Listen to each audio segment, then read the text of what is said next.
দেশের বিভিন্ন প্রান্ত থেকে আসা লাখো মুসলিম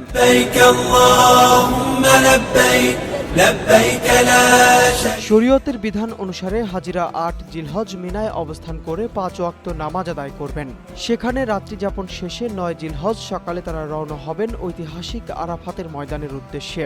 এবছর আরাফাতের ময়দানে হজের মূল খুতবা দেবেন মসজিদে নববীর প্রধান ইমাম ও খতিব শায়েখ আলী বিন আব্দুল রহমান আল হুদাইফি। খুতবার পর হাজিরা একসঙ্গে জোহর ও আসরের নামাজ আদায় করে সেখানে অবস্থান করবেন সূর্যাস্ত পর্যন্ত।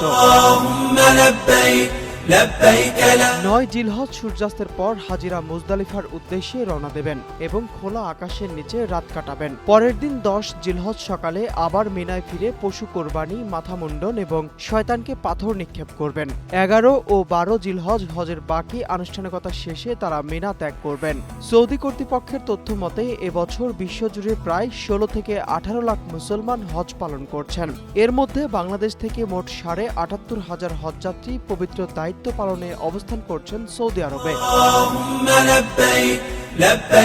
তপ্ত মরুভূমির ধুলোবালি মাখা শরীর, চোখে পাপ মুক্তির শেষ আকুলতা আর হৃদয়ের প্রতিটি স্পন্দনে শুধুই স্রষ্টার প্রতি নিঃশর্ত আত্মসমর্পণ। তীব্র দাবদাহ কিংবা মাইলের পর মাইল ক্লান্তিহীন পথ চলা, কেবলই আল্লাহর সন্তুষ্টি আর জান্নাত লাভের অদম্য আকাঙ্ক্ষায় মিনা, আরাফাত আর মুজদালিফার প্রতিটি ধূলিকণা সাক্ষী হতে চলেছে লাখো মুমিনের কান্না আর তাওবার।